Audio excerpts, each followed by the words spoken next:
there's a difference between moving and dancing. Now, my definition of moving is the basic, I guess, Webster's definition of traveling from point A to point B, anytime, anywhere, no specific meter time, no specific destination, you know. Just something that wasn't here now and is somewhere else then, you know. That's just moving. Anybody can move. Moving to music, still, anybody can move. Moving to music on beat, that's something else.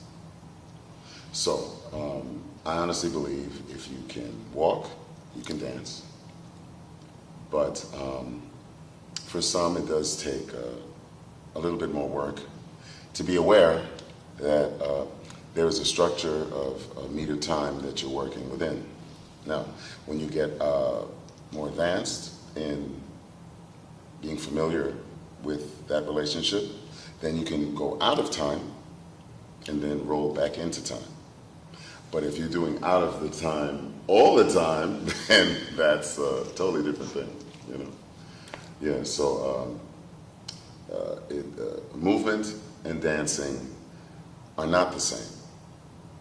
Though dancing does encompass movement, but I don't think movement necessarily encompasses dancing. I don't think so. I mean, you could think of 1,000 cases where it can, but, you know, for me, just my take, for me, it's not the same thing. At least not what I'm thinking or where I'm coming from. What makes a dancer? Now that depends, because the reason why I say that, I come from a generation that it was organic. I come from a generation that we were allowed to explore and be free in a very safe environment that was neutral to being bombarded with criticism, opinion, pressure. We were allowed to just be who we were. That's not the same now. So, for me, a dancer was just something that you did. Now, a dancer for performance, like on stage, that's something different. So to answer the question in regards to performance on stage, I would say a dancer has to be one who is very connected to his body or her body to very well translate whatever story that's being given clearly to your audience. A dancer also is an athlete.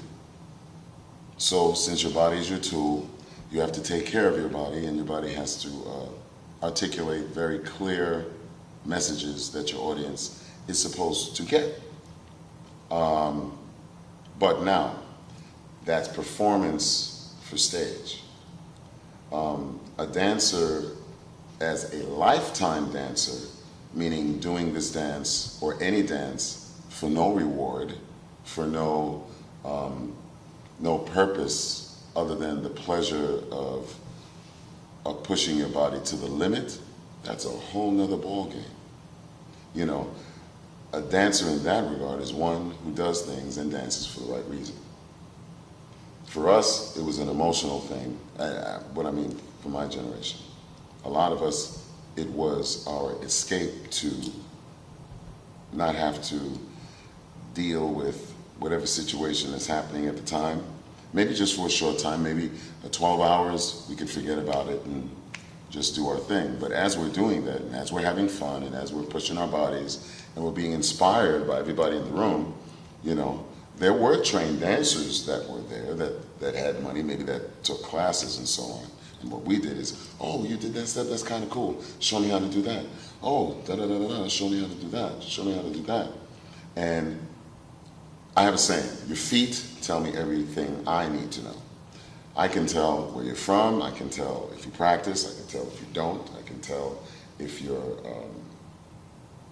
genuine with what you do, I can tell if you're phony and fake. You know, your feet tell me everything I need to know. And that's only because organically in the scene, we've been dancing for so many years, every kind of situation rolls. I can't even tell if you're drugged up by your feet. So that's information that you don't get in a classroom. That's why my saying is life is class. Pay attention. You can't study the night before to pass the SAT.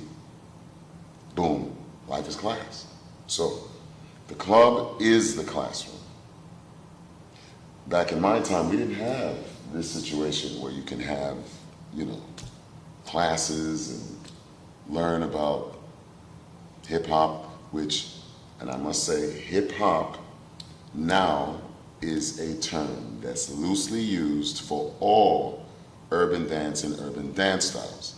I come from a time where hip hop, there was no such thing as hip hop. So I can tell you that this thing is something that's a label that's being used to encompass the broad spectrum of urban dance.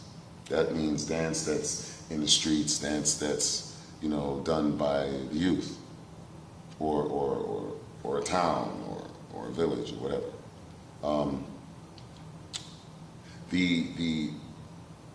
The whole concept of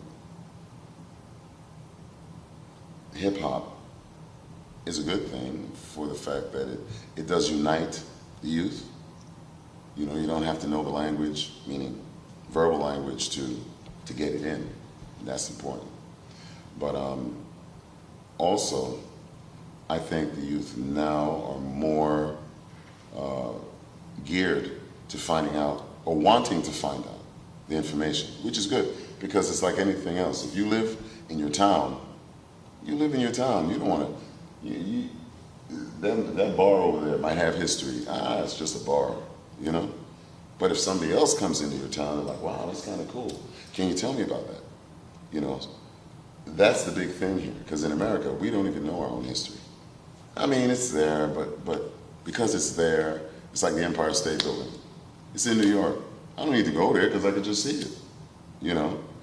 But when people come and they go into a place of another culture or another situation, and they really want to know and ask questions, that's one thing I can respect about the Europeans, because, you know, it's not their culture, so you have to ask questions, and they're really concerned and interested. So I think that's a good thing. But like everything else, some things are lost in translation. And that's where my generation has to come in and just clarify. That's all. You can do whatever you want, but at least know what you're doing or where it's from. That's all I say, you know. And I think that's a mantra, I think, that you're supposed to use throughout life anyway. I think it has a lot to do, well, how I grew up. I mean, Caribbean people are always around music, you know. And I'm pretty sure while I was in my mother's stomach, you know, music was played, and I'm pretty sure I felt those vibrations. I'm pretty sure. Because ever since I was small, I've always been dancing since 3 years old. And I think when dance becomes part of you, that it's like breathing. It's hard to put a finger on that because that's just something that you do. But it's something that gives you joy. I mean, I don't do drugs. Never drank, never smoked, you know. I mean, dance is my joy. That's what I've been doing since small. But for me, now, here's the thing. People see the dance, but it's not the dance. It's the music. It is not the dance. No, no, no, no, no. It's the music. Because, you know, dance is the byproduct of the music. If the music does not move you, does not touch you in a certain way, it does not give you that motivation to move at all, you know. When music takes you over, you just, well, at least for me, you want to be part of that. So you have this beautiful thing that's happening, and you try to mend yourself or meld yourself with this beautiful thing. That's how it's always been for me. And then there's some times where, You know, you know what, come to think of it, no. I was trying to think of sometimes that I'm distant from it, but no, it's always an aspect in my life. Because I do know if I ever stopped dancing, that would bother me badly because of the music, you know. If I wasn't able to move, well, I'll have to figure something else out, you know. As long as I got a finger, it's gonna go, you know.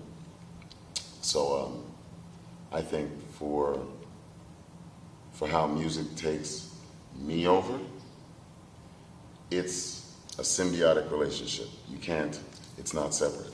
It's not mechanical. Some people can be mechanical with dance. Like for instance, if it's a job. If it's a job, okay, 5, 6, 7, 8, 5, 6, 7, 8, blah, blah, blah, blah. Okay, next. For me, that's not life for me. Though I do not make my living as a dancer, because back in those days there was no market for that at all, and we didn't think of it like that. Now that I am teaching what I do, I like to say that my approach is organic, because that's how I was taught. I was taught in the club, but that's why I have that statement, life is class, pay attention. See, when you're not doing the drugs, you can be aware. There's a lot of cats I know that are not here now because they got so wrapped up in the scene that they figure, oh, I gotta do this, I gotta do that, knowing damn well that's not going to help you in the end. A lot of them aren't here, they're dead, you know. That's why the saying is very important. You can be in the scene, but not of the scene. Take that with you. Be in the scene, but not of the scene. You don't have to get down with all that other bad behavior, all that crazy shit. You don't need to do that, you know, because it's not gonna help you in the end. But you've been there.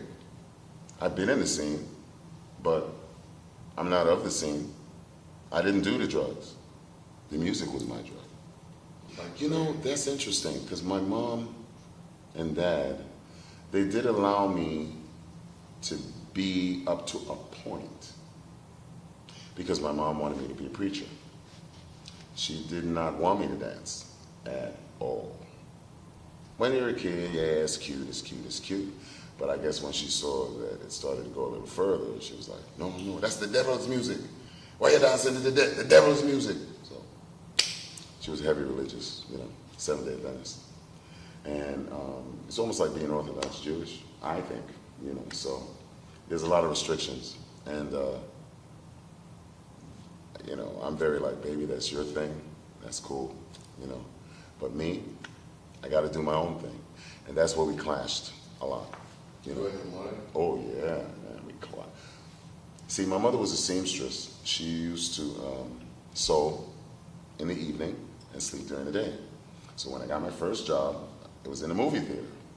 So she would sew in the evening, I'd work in the movie theater, close the movie theater at 12 a.m., and then go to the club, because the club opened at 12 a.m. and stayed open till 1 the next afternoon.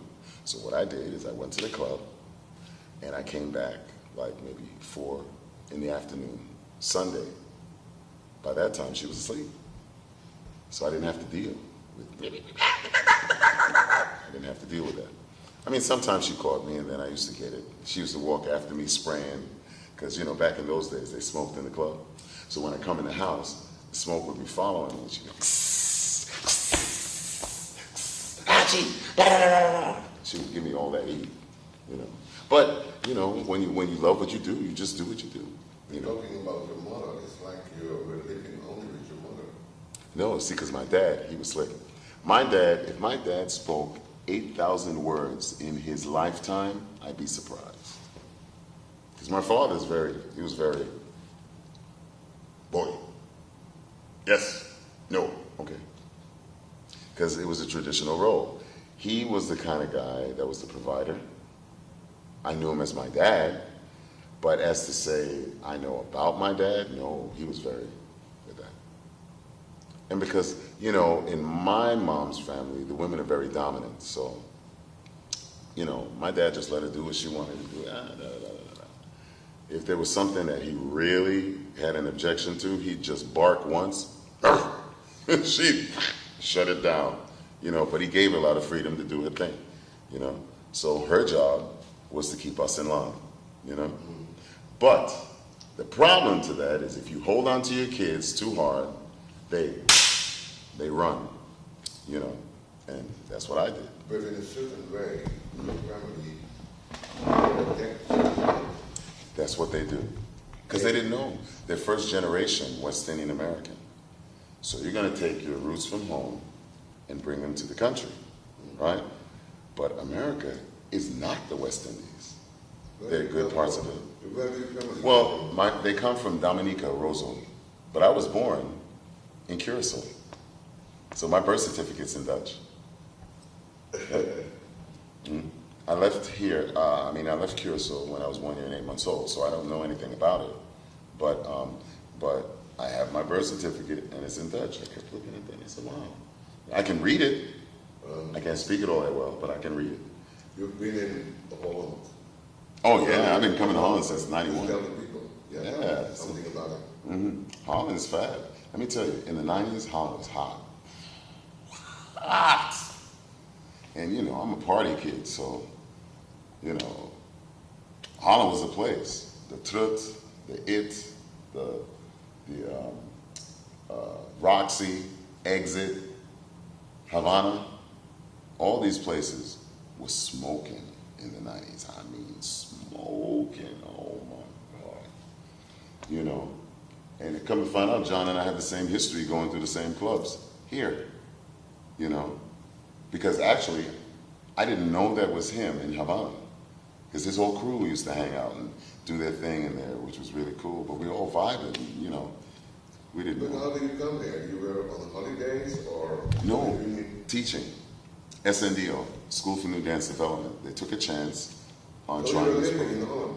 Holland? No. I came to give a workshop in '91, and it was for SNDO, School for New Dance Development. It used to be on the Costa Cabo, and I was invited to give a workshop. And then, but I told the kids, I said, well, listen, guys, you know, giving a workshop in a classroom is, but the club is a classroom. So I need for you to find me a club, and we hold class in the club. So they found Havana. And back in those days, Havana opened, it was a bar. At 11 o'clock, they opened the upstairs for dancing. So we went upstairs, and it was dancing from 11 to 1. And we ripped that place apart. It was, oh. And that's where I met Cassie Six. And Cassie Six, he's a DJ that we just reconnected now after 17 years. So the people that really inspired me throughout my life is, and what actually made me who I am today is my Aunt Norma and my mother. You know, my dad was more of the quiet type, but very disciplined. So I think I have a combination of his discipline, definitely my mother's creativity, but my aunt is the one who exposed me to the arts. In things of as they say, in the world, my aunt had to sneak my brother and I out to see our first movie, 1960, it was 1967. We saw The Sound of Music. That was the first movie we ever saw. Then she took us to see Hello Dolly, then she took us to the circus, and my mother never knew. I thought she did, but Carlos told me, my brother, that she never knew. My aunt snuck us out, so I'm like, wow. And you know, my aunt and my mom used to dress really fashionable. And the funny thing is, growing up though, my mom always used to dress me in browns and grays. I hated that because as an adult now, I've always been, well, my first talent is I'm an artist. I went to school for art. So I'm very sensitive to colors. So after going to art school and being an adult and all of that, you realize that browns and grays are neutral colors. They're supposed to like blend in with everybody else. And that's basically what my mother wanted. I guess to be in America, but just to blend with everybody else. Don't stand out, don't make noise, don't blah, blah, blah, don't such and such. And dressing me in those colors, whether subconsciously or or on purpose, put me in a box that I was not supposed to stick out. But the problem was, I'm 6'4". So I'm gonna stick out. So going to school, at the time I was the tallest kid in the school. But they tried to get me to play basketball, but I had no coordination, which is weird because most dancers don't. It's hilarious. They just bump into shit all over the place. It's hilarious. But, I mean, I have right now, this toe and this toe. I have 2 black toenails from bumping my feet into stuff. That's just how it is. But, so, getting back to the color thing, that's why till today, the loudest colors I can find, I will wear. And my wife is like, oh, he's West Indian. He's West Indian. Because West Indians love loud colors. Well, you know, I'm in America. I want to dress wild. At one point, I dyed my hair blue-green. I stripped it, I took a strip here, I bleached it white, and back in those days, they had crazy color, which was this hair dye thing. And it was peacock blue, so that's a blue-green. And I put it in my hair, you know, wait till it dried, and when the sun hit, bang, it was like, ah! You know? Well, I got a lot of heat from that. Lord have mercy, what wrong with my son? Yeah, rainbow in him head. Jesus Christ, and I went in, and I was like. Once again, please make some noise for Archie and Bravo.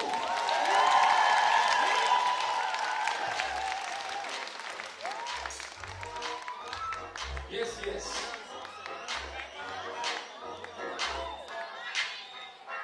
Clap your hands, come on, clap your hands. Give me that energy, come on.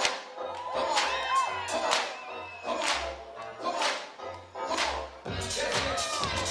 Oh, come on.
You know, and those things, they stay with you. Because, you know, I mean, my aunt recently passed away, and I'm like, wow, you know, I guess it's an old world thing. You don't think of your parents getting older. You don't think of your aunts and uncles getting older, and then next minute, they're not there.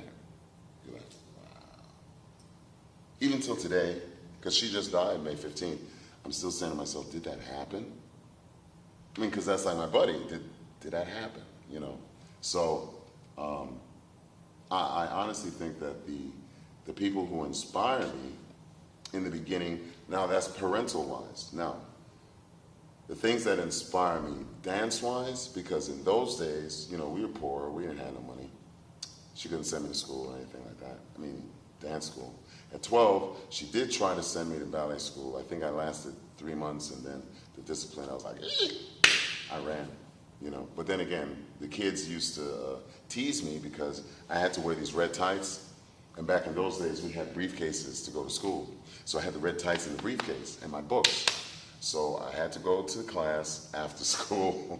These kids are cruel. So, you know, I opened up my briefcase to get my books and my red tights on top of the thing. So one of the kids grabbed my tights and run around the class. I came back home, mommy, I don't want to go back. I don't want to go back. So I never went back. But I do know, had I stayed with ballet, I'd have been fierce. I think I like the way I develop now, but I think I would have had more more ability to do more, you know, because it's a different discipline. See, I think life is about balance. If you can take the principles of ballet and apply it to what I do, that would be ferocious. But it can't be too much ballet for me. Ballet is the basic for your center and all that stuff, because I want to live, for me personally, I want to live in the funk side, the earth side. That's me, you know. Because, you know, traditionally, ballet is a European thing, and to think of it, ballet used to be a social dance. That's the only way where the aristocracy can come and see women in, see what women's like. Because, you know, that was kind of pornographic then. For women to have tights and so on, that's the closest that they can be naked. So the boys would be like, yo, you gonna go see that? You know, to be quite honest, you know, it depends on what stages of my life. All throughout the whole stage of my life, my aunt, that's for sure. As a kid, television, because that was something we weren't supposed to have. It's just that I wasn't supposed to see what I wanted to see, which was Soul Train. And that was around 1974, I think. 1974, when Soul Train came on TV, I was hooked. But here's the thing, Soul Train came on Saturday. And for Seventh-day Adventists, that's the seventh day of the week, because the week starts from Sunday to Saturday, and that's the Sabbath.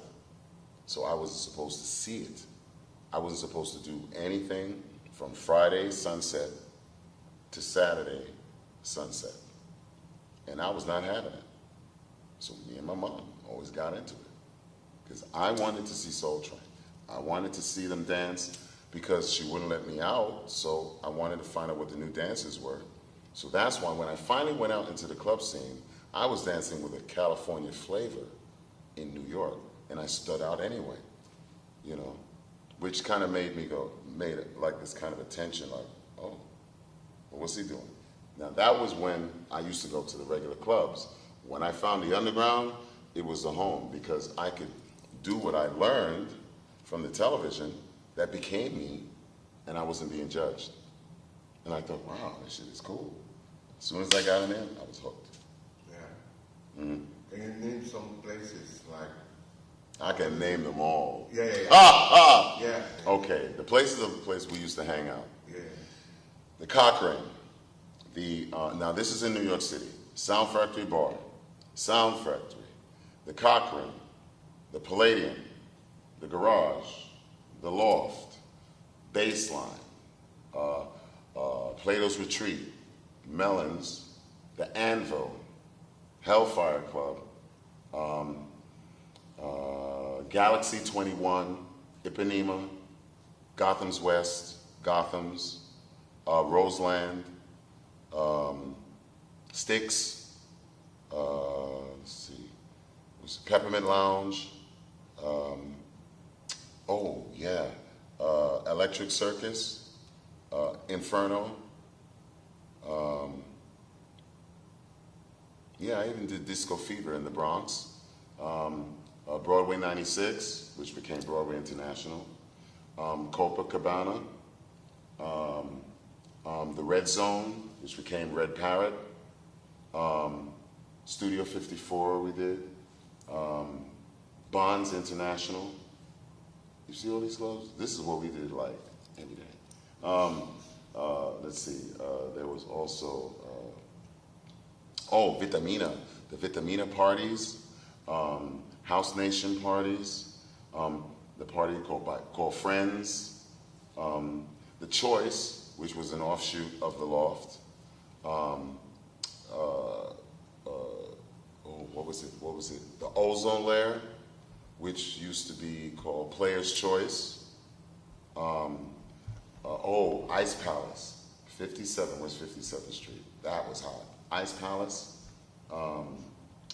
What's the other joint? Ice Palace, New York, Ipanemas. Let's see, because the hustle days. I did say Galaxy 21. I think That's the short list that comes to mind now. Okay. I plan to be back in January. You know, back in Amsterdam actually, for the School for New Dance Development. But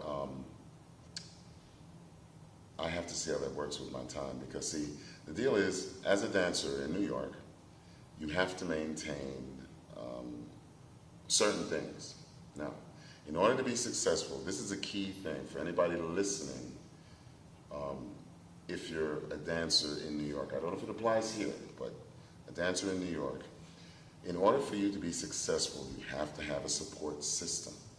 And what that is that somebody has to be home paying the bills so that you're able to do what you need to do. Now, if you don't have that, then the only thing you're going to have to do is sacrifice sleep. I work 4 jobs. My day job, which I've been on that job for 27 years. What is your day job? I work for the New York City Transit System. I work for the trains. Yeah. The night job, which is my dance at Perry Dance School. That's in New York? In New York. My, these jobs, when I leave to come and do workshops, and the 4th job is I manage my mother's home, the home that I grew up in. Yeah.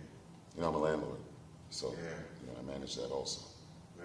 So that's why when I tell kids, point of fact is, like the commercial says, just do it. Because the facts are, you know, when opportunity meets preparedness, if you are not prepared, the opportunity will pass you by. So you have to get your education, you have to get your skill, you have to do it. It's not a maybe. Some people say, well, that didn't work for me. I quit school and I did so and so, and I wholeheartedly put myself in there and I became successful for such and such. Understand what I'm about to tell you. When you do that, that means you accept the fact that if that shit don't work, you're gonna have to deal with what comes out at the other end. What that, like I'm saying, what that means is you already made it up in your mind that, okay, I'm good with the consequences. That's fine. Well, I come from the premise, because when I was in high school, I was a tutor, a math tutor, still editor of the art of the yearbook, the art division of the yearbook. I ran track, and I was an artist. I did 4 things at the same time. So I've been learning how to multitask ever since I was small. So what I'm saying to everybody out there is don't bitch about it, just do it. You know, Okay. it's not gonna be easy. So love to me is the most essential thing in dance.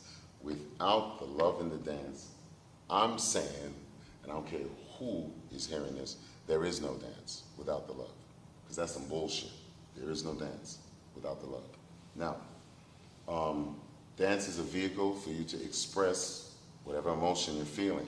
But if you do all this aggression and all this evil, bad shit that just has to come out of you, well, you know what? That's something else. That's not dance. That's some other shit. Choke on that. I don't give a fuck. Choke on that. That's some other shit. But for what I see now, in this generation, a lot of the love was lost. Because it's a twofold situation. My thing is that the love needs to be put back in the dance. Now, the battle situation is twofold. It's great for people from other countries to come and meet each other and vibe, and you get a whole new friendship, and you know, it's like literally hands across the world. But whenever you deal with competition, they say winner, loser. That whole concept of winner, loser means that the one who loses indirectly is lesser than. That I'm not down with. I never did a dance competition in my life. I don't need to. I don't need to be validated by anything. I know my place in this journey of life by dealing with the journey. For instance, if you concentrate on the end, you miss all that beauty that happens in between. And that's what these kids do because they feel that, well, you know, if I win a contest, then I can work, and I can this, and I can that, and I can this, and I can that. So now, the dance for them became a skill, a little stepping stone for them to go do what they need to do. For some people, that's valid. I'm not talking about that. I'm talking about the fact that you have to dance for the right reason. You have to dance that it fuels you. You have to dance that there is no reward. That's a real dancer. When you do that shit in the dark that nobody's been watching you because you need to get that in, that's the real deal. All this other shit is bullshit. That's why, you know, don't get me wrong, I am so honored that they'd even want me to come to judge these things. But I understand opportunity needs preparedness. My job right now in this circle is to let these kids know it's not about that. If you call yourself really getting it in, it's not about the prize money or the trophy. No, it's about the social, what's happening with you vibing with another person, continuing that story on and on and on. It doesn't start with us, but it continues with all of us. That's the issue. This shit about, I made this, and I. No, that's some bullshit. It's about we. That's how it goes, you know? But once again, Yeah. these kids, nobody was telling them that. Nobody, the elders, me, and my crew, nobody was telling them that. Because we were so busy involved in life, had kids, moved on, and this, that, and the other. We didn't know people were watching us. We didn't know that the next generation was looking at us saying, damn, I like that feeling. I want to do that. I want to get that. But remember, everything is about perception. If you see something and you think that's what it is, you're going to go on what's relating to you thinking that's what it is. But if you speak to the person that you're getting the thing from, they say, no, that's not what our motivation was for doing that. That's where things get lost in translation. And that is not their fault, meaning the generation, that's our fault. Because we didn't realize that people were looking, people were taking notes, people were trying to figure it out. But you gotta figure something, but you can't, let's say, you can't get a full story figuring something out without speaking to the person. But there's no access. So you just run on what you got, because there's no access. So my job, the way I see it, now, and for the past few years, is that I lived in a time that made me who I am today, you know? And that, in turn, that little information can help these kids find their way in their situation. Now, times are different, yes. But one thing that doesn't change is the love. The love does not change. When you take the love out of the dance, it becomes something else, you know? And that's the important statement of my life. You take the love out of it, it becomes something totally different. House is not aggressive. It's not. Hip-hop is, or what they call hip-hop is. Vogue is very aggressive, you know, because it was born out of that energy, you know. But house was never born out of that energy, ever. So when you're doing all of this, and no, that's some other shit. That's not it, you know. House basically is some love and freedom dancing. That's what it is.